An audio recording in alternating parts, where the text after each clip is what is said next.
നമസ്കാരം. ഓൺഎയർ മീഡിയയിലേക്ക് സ്വാഗതം.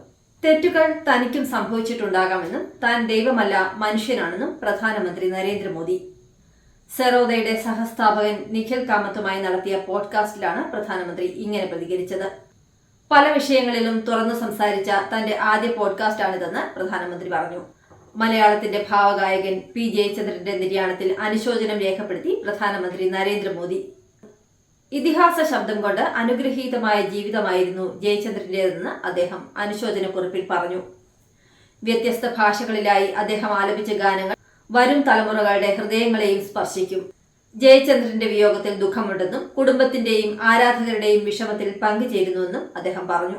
DCC ട്രഷറർ NM വിജയന്റെ മരണത്തിൽ പ്രതി ചേർക്കപ്പെട്ട കോൺഗ്രസ് നേതാക്കളെ ജനുവരി 15 വരെ അറസ്റ്റ് ചെയ്യരുതെന്ന് വാക്കാൽ നിർദ്ദേശം നൽകി കോടതി.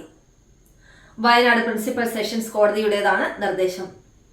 DCC president ND അപ്പച്ചന്റെയും MLA IC ബാലകൃഷ്ണന്റെയും മുൻകൂർ ജാമ്യാപേക്ഷ പരിഗണിച്ചാണ് കോടതിയുടെ നിർദ്ദേശം.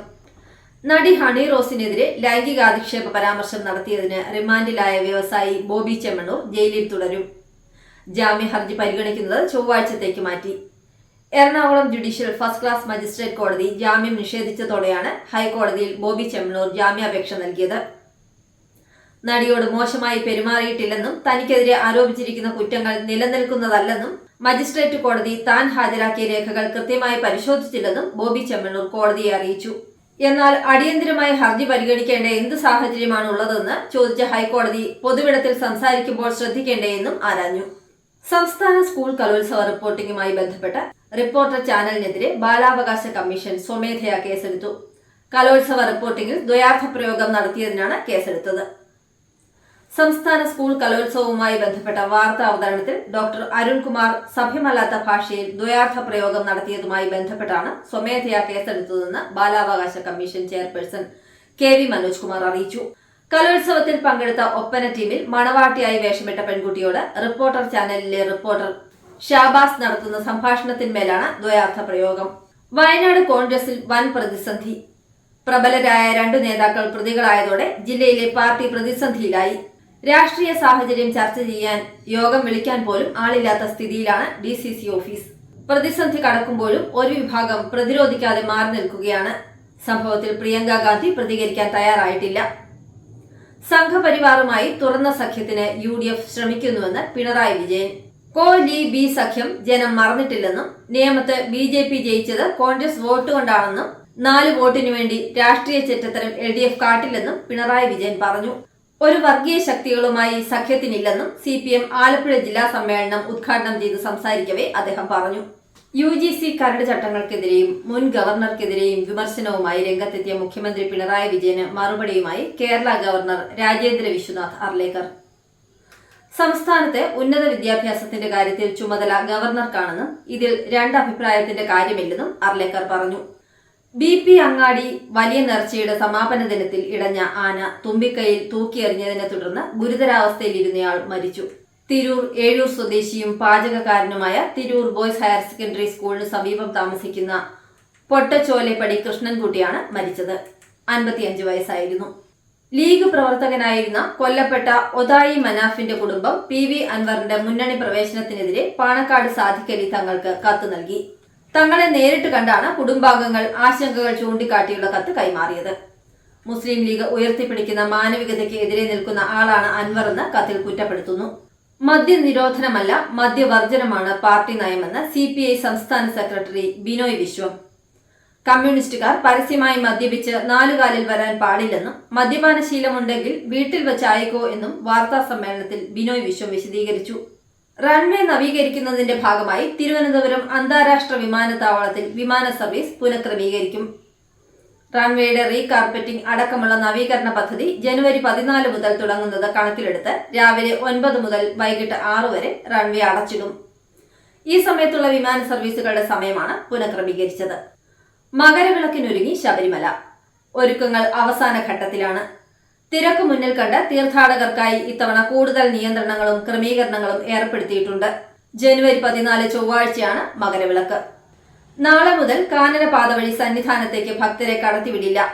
മകരവിളക്ക് ഉത്സവത്തിനോടനുബന്ധിച്ച് സുരക്ഷ ശക്തമാക്കുന്ന പശ്ചാത്തലത്തിലാണിത്. പമ്പ, സന്നിധാനം എന്നിവിടങ്ങളിൽ തീർത്ഥാടകർ ഭക്ഷണം പാകം ചെയ്യുന്നതും നിരോധിച്ചിട്ടുണ്ട്. CPM ആലപ്പുഴ ജില്ലാ സമ്മേളനത്തിന് ഇന്ന് ഹരിപ്പാട് തുടക്കം. പ്രതിനിധി സമ്മേളനം മുഖ്യമന്ത്രി പിണറായി വിജയൻ ഉദ്ഘാടനം ചെയ്തു. 3 ദിവസം നീണ്ടു നിൽക്കുന്ന സമ്മേളനത്തിൽ മുഖ്യമന്ത്രിയും CPM സംസ്ഥാന സെക്രട്ടറി MV ഗോവിന്ദനും മുഴുവൻ സമയവും പങ്കെടുക്കും. 46 ജില്ലാ കമ്മിറ്റി അംഗങ്ങൾ ഉൾപ്പെടെ 15 ഏരിയകളിൽ നിന്നായി 407 പ്രതിനിധികളാണ് സമ്മേളനത്തിൽ പങ്കെടുക്കുന്നത്. കോഴിക്കോട്ടെ റിയൽ എസ്റ്റേറ്റ് വ്യാപാരി മാമി എന്ന മുഹമ്മദ് ആട്ടൂരിന്റെ തിരോധാനവുമായി ബന്ധപ്പെട്ട് മുഹമ്മദ് ആട്ടൂരിന്റെ ഡ്രൈവർ രജിത് കുമാറിനെയും ഭാര്യയെയും കാണാനില്ലെന്ന പരാതി.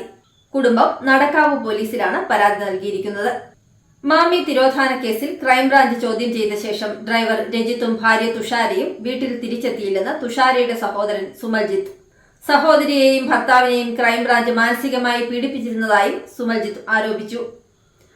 കഴിഞ്ഞ 3 ആഴ്ചയായി ക്രൈംബ്രാഞ്ച് ഇവരെ നിരന്തരം അന്വേഷണത്തിനായി വിളിപ്പിച്ചിരുന്നതായും കുറ്റവാളികളോട് എന്ന പോലെയാണ് പെരുമാറിയിരുന്നതെന്നും രജിത്തിന്റെ അഭിഭാഷകൻ റിവർസും ആരോപിച്ചു. N പ്രശാന്ത് IASന്റെ സസ്പെൻഷൻ കാലാവധി 120 ദിവസം കൂടി നീട്ടി സർക്കാർ. റിവ്യൂ കമ്മിറ്റിയുടെ ശുപാർശ അനുസരിച്ചാണ് സസ്പെൻഷൻ നീട്ടിയിരിക്കുന്നത്. N പ്രശാന്ത് മറുപടി നൽകാത്തത് ഗുരുതര ചട്ടലംഘനമെന്ന് റിവ്യൂ കമ്മിറ്റി. ഗുരുതര ചട്ടലംഘനമെന്നാണ് റിവ്യൂ കമ്മിറ്റിയുടെ വിലയിരുത്തൽ. ചോദ്യപേപ്പർ ചോർച്ചാ കേസിൽ പ്രതി ചേർക്കപ്പെട്ട MS സൊല്യൂഷൻസ് ഉടമ ഷുഹൈബിന് പിന്നാലെ അദ്ദേഹത്തിന്റെ പിതാവും ഒളിവിൽ. ഷുഹൈബിന്റെ കൊടുവള്ളിയിലെ വീട്ടിലെത്തിയ ക്രൈംബ്രാഞ്ച് ഉദ്യോഗസ്ഥർക്ക് പിതാവിനെ കാണാൻ കഴിഞ്ഞില്ല. കുർബാന തർക്കത്തിൽ എറണാകുളം അങ്കമാലി അതിരൂപതയിൽ വൈദികരുടെ പ്രതിഷേധത്തിനിടെ സംഘർഷം. വിശ്വാസികൾ ചേരിതിരിഞ്ഞ് ഏറ്റുമുട്ടി. സെന്റ് തോമസ് മൗണ്ടിൽ സിനഡ് സമ്മേളനം നടക്കുന്നതിനിടെ കഴിഞ്ഞ ദിവസം എറണാകുളം അങ്കമാലി അതിരൂപത പക്ഷത്തെ വൈദികർ ബിഷപ്പ് ഹൗസ് കയ്യേറി പ്രാർത്ഥനായജ്ഞം തുടങ്ങിയിരുന്നു. ഇതിന്റെ തുടർച്ചയായാണ് വിശ്വാസികൾ തമ്മിലുള്ള സംഘർഷവും അരങ്ങേറിയത്. സ്വവർഗ വിവാഹത്തിന് നിയമാനുമതി നൽകാനാവില്ലെന്ന ഭരണഘടനാ ബെഞ്ചിന്റെ വിധിക്കെതിരായ പുനഃപരിശോധനാ ഹർജികൾ സുപ്രീം കോടതി തള്ളി. ജസ്റ്റിസുമാരായ BR Gavai, Suryakant, BV Nagarathna, PS Narasimha, Dipankar Datta എന്നിവരടങ്ങിയ ബെഞ്ചാണ് ഒരു കൂട്ടം പുനഃപരിശോധനാ ഹർജികൾ ചേംബറിൽ പരിശോധിച്ച് തള്ളിയത്. പരോപകാരമെന്ന നിലയിലാണ് അവയവദാനം ചെയ്യുന്നതെന്ന് ദാതാവ് ഉറപ്പിച്ചു പറയുമ്പോൾ വ്യക്തമായ കാരണമില്ലാതെ അപേക്ഷ നിഷേധിക്കരുതെന്ന് ഹൈക്കോടതി. ബന്ധുക്കളല്ലാത്തവരും അവയവദാനത്തിന് സന്നദ്ധരായി മുന്നോട്ട് വരുമെങ്കിൽ ശുഭാപ്തി വിശ്വാസമാണ് ഉണ്ടാകേണ്ടതെന്നും ഇക്കാര്യത്തിൽ ഒരാളുടെ ജീവൻ രക്ഷിക്കാനുള്ള തീരുമാനമാണ് വേണ്ടതെന്നും ജസ്റ്റിസ് CS ഡയസ് പറഞ്ഞു. കേരളത്തിൽ നിന്നുള്ള മാലിന്യം തമിഴ്നാട്ടിൽ തള്ളാൻ ശ്രമിച്ചാൽ കർശന നടപടി ഉണ്ടാകുമെന്ന് കന്യാകുമാരി SP. 2 ദിവസത്തിനിടെ 4 മലയാളികളടക്കം 9 പേർ ഹോട്ടൽ മാലിന്യം കയറ്റിവന്ന ലോറിയുമായി അറസ്റ്റിലായ പശ്ചാത്തലത്തിലാണ് മുന്നറിയിപ്പ്. തിരുനെൽവേലിക്ക് പകരം കന്യാകുമാരിയിൽ മാലിന്യം തള്ളാനാണ് ഇപ്പോൾ ശ്രമമെന്ന് SP R സ്റ്റാലിൻ കുറ്റപ്പെടുത്തി.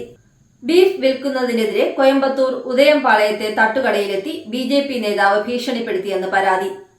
കട നടത്തുന്ന ആബിദയെയും ഭർത്താവ് രവിയെയും പ്രദേശത്തെ BJP നേതാവ് സുബ്രഹ്മണി ഭീഷണിപ്പെടുത്തിയെന്നാണ് ആരോപണം. സ്കൂളും ക്ഷേത്രവും അടുത്തു സ്ഥിതി ചെയ്യുന്നതിനാൽ ബീഫ് വിൽക്കാനാകില്ലെന്നാണ് ഭീഷണിപ്പെടുത്തിയതെന്നാണ് ആരോപണം. കർണാടക മുഖ്യമന്ത്രി സിദ്ധരാമയ്യയ്ക്ക് മുന്നിൽ കീഴടങ്ങിയ 6 നക്സലുകളെ ബംഗളൂരുവിലെ NIA പ്രത്യേക കോടതി ജനുവരി 30 വരെ ജുഡീഷ്യൽ കസ്റ്റഡിയിൽ വിട്ടു. മടിവാളയിലെ ടെക്നിക്കൽ സെല്ലിൽ ചിക്കമംഗളൂരു പോലീസിന് മുമ്പാകെ ഇന്നലെ മൊഴി രേഖപ്പെടുത്തിയ ശേഷം വിക്ടോറിയ ആശുപത്രിയിൽ പതിവ് വൈദ്യപരിശോധനയ്ക്ക് വിധേയരായി. വന്ദേ ഭാരത് എക്സ്പ്രസിൽ ഇനി സിനിമയും എടുക്കാം. മുംബൈ അഹമ്മദാബാദ് വന്ദേ ഭാരതിൽ പരസ്യചിത്രം ചിത്രീകരിക്കാൻ പശ്ചിമ റെയിൽവേ അനുമതി നൽകി. മുംബൈ സെൻട്രൽ റെയിൽവേ സ്റ്റേഷനിലെത്തിയ 5ാം നമ്പർ പ്ലാറ്റ്ഫോമിൽ ബുധനാഴ്ച ഒരു ദിവസത്തെ ചിത്രീകരണത്തിന് 21 ലക്ഷം രൂപ റെയിൽവേക്ക് ലഭിച്ചു. അന്തരീക്ഷ മലിനീകരണവും മൂടൽമഞ്ഞും കാരണം പൊറുതിമുട്ടി രാജ്യ തലസ്ഥാനം. ഇന്ന് രാവിലെ 5:30 9 ഡിഗ്രി സെൽഷ്യസ് ആയിരുന്നു ഡൽഹിയിലെ അന്തരീക്ഷ താപനില. ഉത്തർപ്രദേശിലെ ബറേലിയിൽ മോഷ്ടിക്കപ്പെട്ട ട്രാൻസ്ഫോർമറിന് പകരം പുതിയ ട്രാൻസ്ഫോർമർ എത്തി. December 14 transformer മോഷ്ടിക്കപ്പെട്ടത്.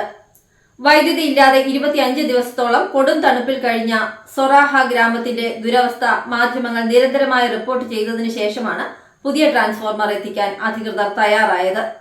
ഇന്ത്യൻ കാലാവസ്ഥാ വകുപ്പിന്റെ 150ാം വാർഷികത്തോടനുബന്ധിച്ച് സംഘടിപ്പിക്കുന്ന അവിഭക്ത ഇന്ത്യ സെമിനാറിലേക്ക് പാകിസ്ഥാൻ, ബംഗ്ലാദേശ് ഉൾപ്പെടെയുള്ള അയൽ രാജ്യങ്ങളെയും ക്ഷണിച്ച് ഇന്ത്യ. പാകിസ്ഥാനെയും ബംഗ്ലാദേശിനെയും കൂടാതെ ഭൂട്ടാൻ, അഫ്ഗാനിസ്ഥാൻ, മ്യാൻമർ, മാലിദ്വീപ്, ശ്രീലങ്ക, നേപ്പാൾ എന്നീ രാജ്യങ്ങളെയും ഇന്ത്യ ക്ഷണിച്ചിട്ടുണ്ട്. അമേരിക്കയിലെ ലോസ് ആഞ്ചലസിൽ പടരുന്ന കാട്ടുതീ നിയന്ത്രണ വിധേയമാക്കാനാകാതെ പടർന്നുകൊണ്ടിരിക്കുന്നു. ഔദ്യോഗികമായി 7 പേരുടെ മരണം സ്ഥിരീകരിച്ചെങ്കിലും യഥാർത്ഥ മരണം ഇതിലും എത്രയോ ആണെന്ന് അധികൃതരുടെ വിശദീകരണം. 10,000-കണക്കിന് ആളുകളെയാണ് തീപിടുത്തം ബാധിച്ചിട്ടുള്ളത്. 7,500-ലേറെ അഗ്നിരക്ഷാ പ്രവർത്തകർ തീകെടുത്താനുള്ള കഠിന ശ്രമത്തിലാണ്. കാലിഫോർണിയയിലും പരിസരങ്ങളിലും നിന്നുള്ള അഗ്നിരക്ഷാ സേനാംഗങ്ങൾ ലോസ് ആഞ്ചലസിലെത്തിയിട്ടുണ്ട്. വരണ്ട കാറ്റാണ് തീകെടുത്തൽ പ്രയാസമാക്കുന്നത്.